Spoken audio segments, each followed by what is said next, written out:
Here I'm going to start by saying that this house regrets the rise of music streaming services, and I'm going to give you two strong reasons that for this argument.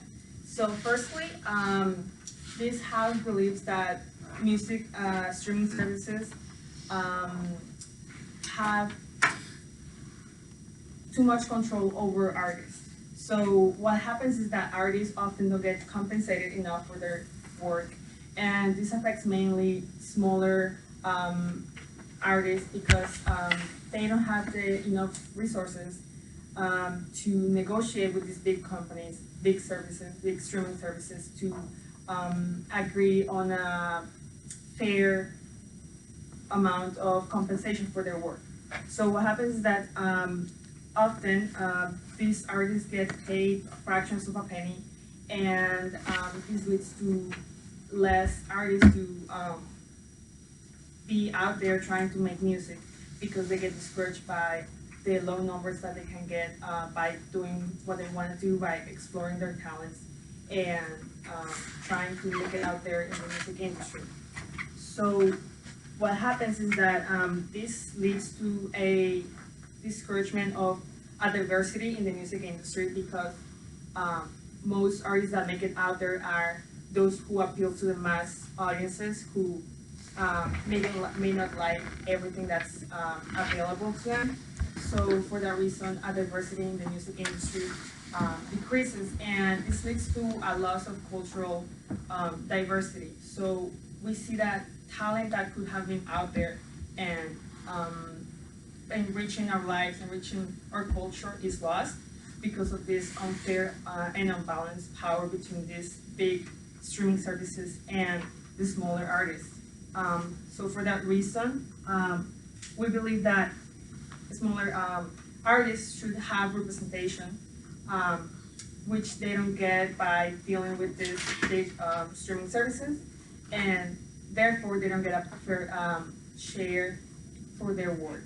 And even though us as consumers may pay less for what we're consuming, our music, at what cost is this happening?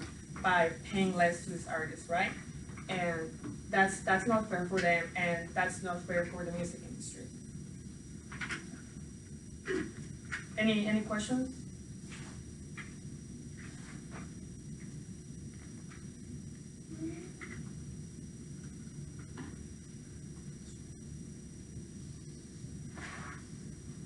Yes? No. Okay. I need my pen.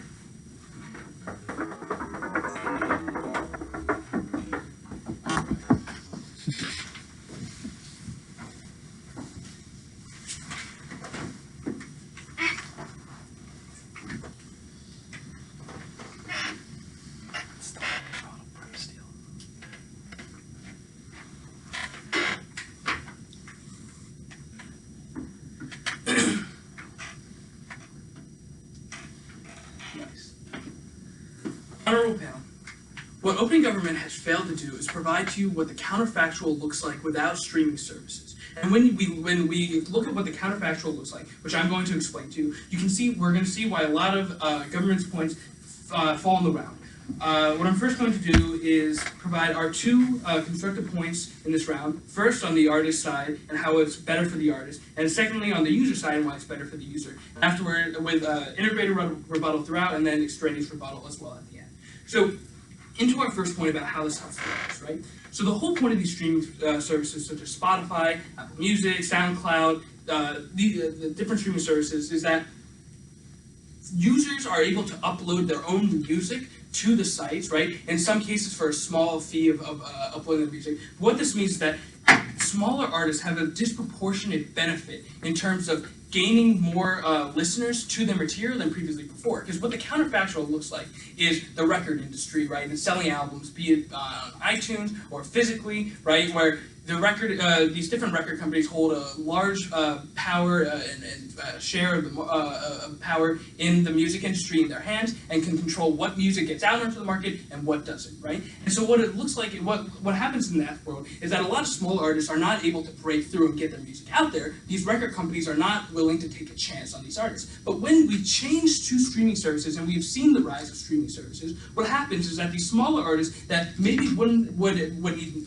an agent before the streaming services, or would need a record company to take a chance on them, are now able to put their material online for themselves and put it out there themselves for the mass audience to listen to. What this means is that there's greater exposure to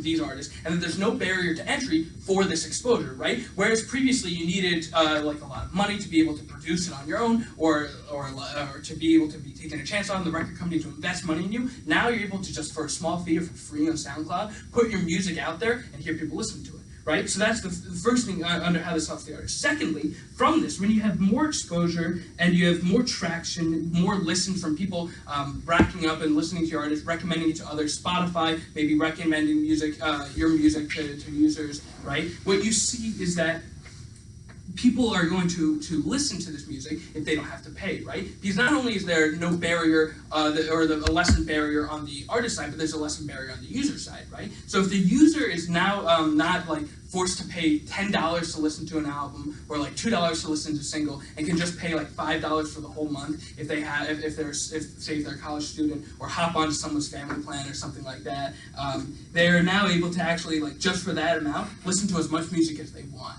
Right? Or if they sign for free, would listen to it with ads. So now they're able to say, check out an artist that they wouldn't have, because they wouldn't have spent the money on in the first place. What this means is that more artists are getting listens from people that they wouldn't ordinarily get listens from, and now that they've racked up listens, they're able to get more of a following. What this means is that especially smaller artists, are able to make a lot of money based on like people viewing their Spotify page and listening to their music, not only through like people getting exposed to their music and them like blowing up a little bit, but also through like merch, and through tours, right? Through Spotify, people can see, hey, I've listened to this artist, and I kind of like what they put out. I see that they're going to be playing live in the area. I can go listen to them. I see their merch on the Spotify page. They're selling T-shirts. I like their music. I'm willing to buy their merchandise, right? Where previously you had the barrier, and you had to go through the record company, and you couldn't even find this artist in the first place. Now, through streaming services, what you see is that artists that wouldn't get this economic benefit are getting it through listeners that they wouldn't previously had.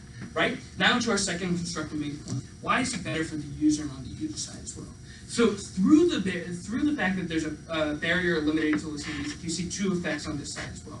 First, people who wouldn't ordinarily be able to like listen to a widespread array of music, or even to like just a lot of music in general, now are able to. Whereas previously you had to pay like $10 every time you listen to an album. So if you listen to like 10 albums, you have to pay $100 just to listen to maybe like 100 songs. Now you can pay $5 a month to listen to like endless amounts of music, or not pay at all to listen to endless amounts of music. With ads, and what this means is that it's not like kind of an elitist thing to listen to different music. It's not like a bourgeois type of a bourgeois like experience to listen to new types of music and to listen to a lot of music in general. It's open to the market. It's open for the public to listen to. Whereas like it's like the first time in history that this is available, where people don't have this barrier to be able to listen to music. And then on the second front, what this also means is that there's more exposure to like different artists and different new artists and different new types of genres. So whereas you would see in like the corporate world and under the record company side, where they would own the music industry and controlled a lot of the music industry. Now you're seeing like genres, like and genre-bending artists being able to like put their music out there that wouldn't be. And what you see is a wider array of genres being out on the market and being popularized and growing in society. What this means is that there's greater growth in genres, greater growth in varieties of genres that wouldn't happen if these record companies wouldn't take a chance on these artists. But these artists are now able to produce and then put up onto the streaming service on themselves. And what this means is that culture is being grown from the bottom up, rather than not really growing, but also kind of like barely being increased from the top down through the record companies, and it kind of eliminates also the removing like the soul and the selling out of different artists through the record companies and through these genres as well. Now into some rebuttal, right? Gov's main case is about how streaming services have too much control over the artists. They say how artists are not going to get paid and they don't have bargain against these streaming services. What we say is that in the counterfactual, where there's the record companies and others, they have even less bargaining power. And in the first place, most of these artists won't even end up producing music in the first place that people will listen to. So, given that, on the chance that the record company takes them, an artist has much less power to bargain with the record company, saying, "Hey, I want to produce my music this way. This is how I want my album. I want this percentage of cut," rather than just putting their music on the streaming service that is available for everyone and getting listens and getting their music out there, right? They say there's a discouragement of diversity in the music industry through the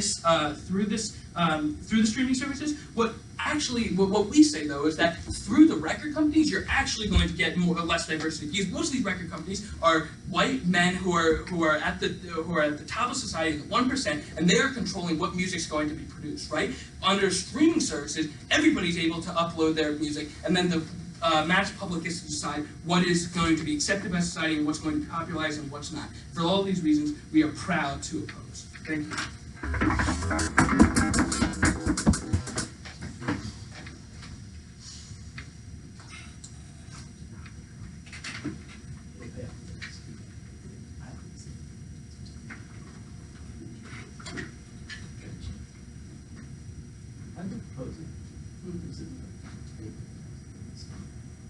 Sure. Okay, we're going to, for the deputy speeches, which are the second two speeches of opening, we are going to have sort of a non-rule thing where you all are allowed to stand and ask Van and I POIs. The way that works is I will slap the table after the first minute, which means protected time is over and you can ask a question. Van can then wave you down or choose to accept your question. You will accept one or two. And you are obviously not in the debate and trying to plan a grand strategy, so don't feel like there's a ton of pressure. Just if you think there's holes in his arguments, if you think there's something you want to ask him, and the same will go for my speech. Yeah. And just the way to ask a POI is just stand up and raise your hand, or just put your hand up like And this. 15-second question. They do this, or it might just be out of order or whatever we talk to you on. But yeah. Is there no prep time in between any speeches? There's no prep time.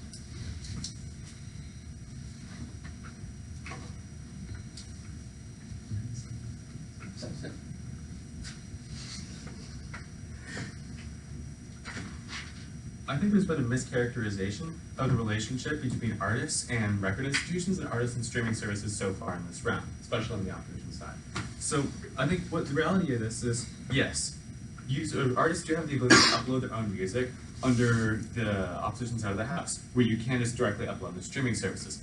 But that means that you don't have the protection, you don't have the support that's brought by the record industry. They like to characterize the record industry as just a barrier that blocks all diversity and blocks all input of new ideas into the system. No, that is not simply the case.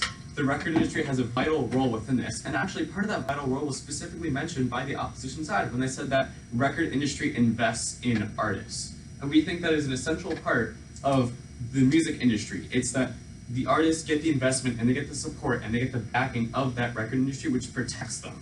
So if we look at this, so essentially what we have is on our side of the house, where we usually go with buying services such as iTunes or such as record stores, artists work along with the record producers to get the support from them, get the training, get the expertise, get the equipment, get the use of the studio.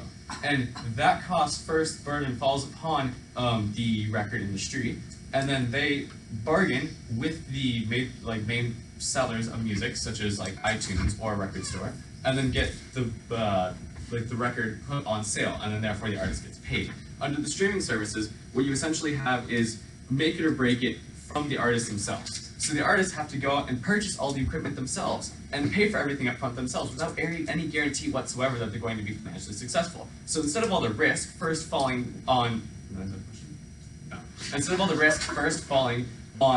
the record studio and the burden of raising an artist overall in the record studio, all that burden then falls on the artist to help themselves out. And then now what we see is by removing this protective barrier of the record studio, you essentially, instead of having the record studio and an agent represent these artists to the streaming services, you're directly against the buying services, directly pitting the streaming services against the artists. And the power dynamic is so much more extreme there, which is the reason that artists inherently get paid less under streaming services than they do in the original side. So they like to talk about from the user's perspective, and we agree. Yes, I'll take your point. Would an artist not have to make the same investment in themselves before getting signed in order to pose themselves as lucrative to the record company? Yes, we think there's going to be some sort of inherent self-investment on both sides of the house. But we think that when you remove that inherent, like that first part of the studio and the recording studio, that's just going to be more investment, since you have to like rent out the studio space yourself and then rent out all your supporting musicians and all that, as opposed to the studio doing it for you. But we think, going on to my point, that yes, we are going to bite the bullet that users will have to pay more on our side of the house. And we think that inherently is a good thing, because that means that the artists themselves are getting paid. We think the problem is what happens on your side of the house, where people just hop on their family plan and don't pay a dime. Because when you don't pay a dime, the artists don't get a dime. And we think that is a harm on our side of the house, and that means that it limits artists' ability to be successful. So what we think is, like they mentioned, yes, smaller artists are able to put themselves out there more. You're able to just upload a song for free. But the amount of people who are going to be able to financially support themselves off their music significantly drops. Because they like to say, oh, a smaller artist can put themselves in a streaming site and then they'll get like maybe a few hundred listens, maybe they'll get to 1,000. The thing is with streaming services, unless you're in the tens and hundreds of millions of streams, you're not going to be able to make a living off your music. The number of streams you need to make a living off of it is so much smaller than it is the number of purchases of your song or the number of albums bought, that only the ultra successful on streaming services have the ability to make it. So yeah, sure, you might get a small following, but a small following is not going to support you the way a small following of people who traditionally buy music will. So they don't necessarily show how getting that audience allows them to be successful, because when you have people who are not paying any money, as you like to show, artists aren't going to be making any money. So they like to talk about less bargaining power with the record company, and that people don't have any authority. I think I've already clearly proven how you do have, it's not just like record bargaining power with the record company, it's bargaining power with the streaming services that you don't have. And the record company is not someone you're fighting against, it's often your ally in supporting you and investing in you. And they like to mention that it's like white men all controlling the record companies, but it's also white men all controlling the streaming services and all having the ability to crack down on independent artists and not pay anything. No, I won't take a feel. Do you have a question? No? Okay. I'll keep going on again. So, going back to our points, we like to mention that on our side of the house, we increase artist competition, or artist compensation. And we think that we should weigh in this round is not necessarily the value that like someone gets from paying $10 a month, or like that one college kid who managed to sneak away on someone else's family plan. That's not what's most important in this round. What's most important in this round is making sure that artists themselves have the ability to produce music, and artists themselves have the ability to sustain themselves, and artists have the ability to stand up against the interests of the streaming services who have garnered so much power on their side of the house. We think that is more valuable in this debate. And we think it is essentially harder to crack down on people on issues of copyright infringement and issues of like plagiarism on their side of the house, because you don't have the institutional protections that you do on our side of the house. Ultimately, we think that yes, streaming services have opened the door and have brought in more artists, but it's limited the number of artists who can be successful, and it's transferred the power over to the conglomerates such as Spotify and Apple Music, and made it harder for these corporations, or made it harder for the artists to not only like support themselves, but also to protect the integrity of their own music, since anyone can copy it and just publish it online. And as we mentioned before, we are going to bite the bullet that users will pay more, but in the end, the user saving a dime is not worth as much as a small artist who earns an extra dime. And for these reasons, we are proud to propose. I have a question about the round in general. Yeah. As far as I understood it when you guys were making your arguments, your diversity argument wasn't necessarily about the diversity of the people, but the diversity of the music. Did I mischaracterize that argument? Or Repeat that? so when there was some sort of debate where you talked about diversity and then you said something about white men, Yeah. I thought you guys were talking initially about mainstream music versus like niche music.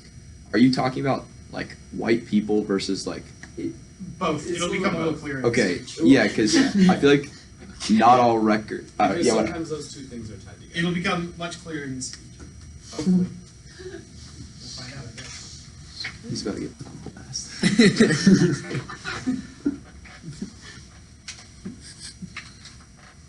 I think the key issue that should understand how you as a judge frame this debate is you should understand that almost all of the impacts they're talking about track much more strongly onto already established artists than it does to poor artists. That is to say, they give you a very compelling case as to why major artists like Taylor Swift or Ed Sheeran or whatever are going to see a major decrease in the amount of money they can make from things like album sales and lose access to certain things like legal protection and label guarantees because with streaming services, labels either are not in the equation or don't give a shit. But I think what they're not engaging with is the fact of the matter that on our side of the house, what we're talking about is those underexposed artists, which we think have a much higher impact, where the debate is not whether they need to take on more risk or make more money in the first place, but whether they're able to make a little money and have a chance of exposure or never even get their albums on the shelves and make any money in the first place. This is the counterfactual that should frame how you understand the debate, because the debate is not about the same pool of artists, because we, by eliminating the barriers to entry, are enabling artists who, on their side of the house, never get the access to get clout with a label in the first place. I'm going to start with 3 pieces of independent rebuttal before going into our points about artists, and then our points about users. Alright, through my 3 pieces of independent rebuttal. First, on their point about producers, and producers providing protections that are not afforded on our side of the house. First of all, I would argue that most of these arguments characterize a status quo that was topical in like 2005. I think arguments about needing the studio and background singers don't apply when things like bedroom pop are huge now, and the ability to make albums in your basement, even fairly complex ones, because microphones have gotten cheaper, and most importantly, the distribution has gotten cheaper in the form of things like DistroKid, which lets everybody upload to places like Spotify and Bandcamp. Secondly, we think our side is much better than producers because producers have lots of creative control that they exercise on albums, which means that 1, newer artists are almost never allowed to take chances and do things that enable them to make music that resonates with marginalized groups that perhaps aren't as marketable, and 2, means that already established artists are not given the power, as they sometimes are on our side of the house, to make songs that function as things like protest anthems that actually get people riled up instead of just existing for the purpose of being top 40. Secondly, is the argument about risk. I think that the excellent POI points out that this risk argument mostly doesn't matter because risk exists on both sides of the house. Because the question is either making enough money to get the equipment and put it on Spotify, or make enough money to get the equipment, find some 8-track recordings or whatever, and then show it to a label and hope that they think you have enough promise. I think most of this is invented risk, which describes the status quo and is overly lazy on their part because it ignores the fact that almost all of the risk cannot be evaluated as worth it by an independent artist on their side because they know there is only a limited number of spots and a certain number of products that traditionally go to people who belong to certain subject positions and make music that resonates with certain audiences. They know that there's a chance for our music to blow up because now anyone can listen to it, and because on our side of the house, the listener base is also much larger. The third argument I want to answer briefly is their off point about copyright. I just think this is a negligible argument. Any explosion of art is inevitably going to have sort of the lagging harm of complicating the copyright landscape, but I think we will still win that this is on aggregate a better thing for these artists because it enables these artists to, generally speaking, have exposure, and way more independent artists get exposure and get money and get the ability to market their music and make new genres in a way they haven't had before. Even if some of those people are going to get screwed by copyright, the majority of them aren't, and none of them would have been in the debate in the first place on their side of the house. Now, on our point about artists. First, I want to engage with the point about making money, because I think they've given you a lot of reasons why album sale cuts are good. I want to give you a comparative case, which they haven't engaged with, as to why the most important things specifically here are merch and specifically tour ticket sales. The reason these things are more important is because of how label cuts work. Because the label has so much leverage when you are beholden to them, what happens is they almost always get a huge cut of either album sales or streaming sales. And while we're not going to contest that obviously album sales are more lucrative, this is not where the bulk of the money is coming from. This is not where the bulk of money has come from for artists since like the 1980s. The fact of the matter is, what is happening is the cuts are much more significant on tours for the artists because they are such labor-intensive exercises that the incentive structure necessarily must be more favorable to the artists than the labor, because while artists will always be making music practically for free and trying to get it in people's ears for free, actually going on tour and getting equipment means you're going to say no way, which means you have to have better financing, and getting the access to that financing and those ticket sales is only possible when people can listen to your music, when not everyone needs to walk into a record store and choose from the list of 100 or so pre-curated records, but can find albums from any country, people coming from any subject position and any genre, which we think works way better for creatives. We also think this means creatives are not courted, because even on their worst case scenario, even if I'm not paying nothing for a family plan, by the way, it's someone else's family plan, not mine, but the artists are still going to do net better, because even in a world where every single stream gave $0.00 to the artist, which is practically already the case, we still get way more exposure by people who would never buy these things because, one, they often wouldn't be able to because they weren't on the shelves, and two, people now don't have to use nearly as high a percentage of their disposable income, right? Because people are not going to take risks on music in these sorts of cases that they're talking about. They are going to buy the established product because there's an implicit risk to paying $10 for an album. There's a much lower risk to paying $5 a month for Student Spotify Premium and listening to literally any album you want. This brings me to my point about users and why I think it's significantly better for them. This decentralized listening means that culture is no longer only accessible to certain people and is no longer made by or for certain people. We think this means that if you're talking about the first 1,000 listens, yes, no one makes money off 1,000 listens, but if 1,000 listens is the key to getting that first tour exposure, that first bit of word of mouth, on our side of the house, far more artists get those initial 1,000 listens in the first place, right? I think a great example of this is artists like Kendrick Lamar, who first of all was only able to blow up through mixtapes and a more independent and diversified system, and secondly, once he blew up, was only able to continue experimenting and do things like drop a 2-hour-long jazz rap album because the label's ability to constrain him was significantly mitigated by the fact that he had the power to release it on streaming services and expose it to virtually anyone. Yes? An artist getting over 100,000 streams a month is not making minimum wage.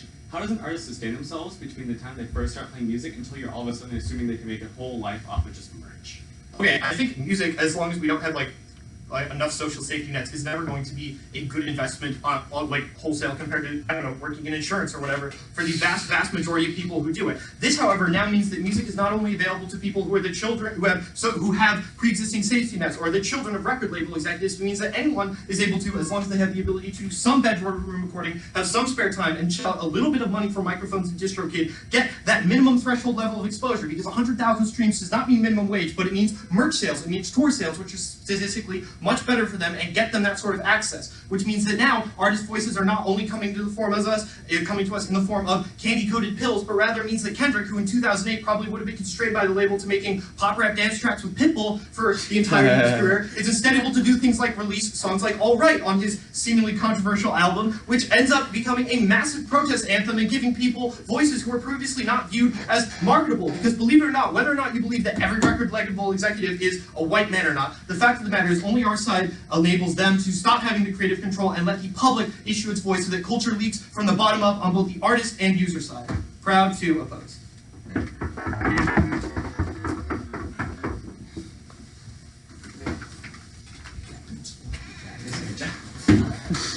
Let's get your dinner. I was. They go back.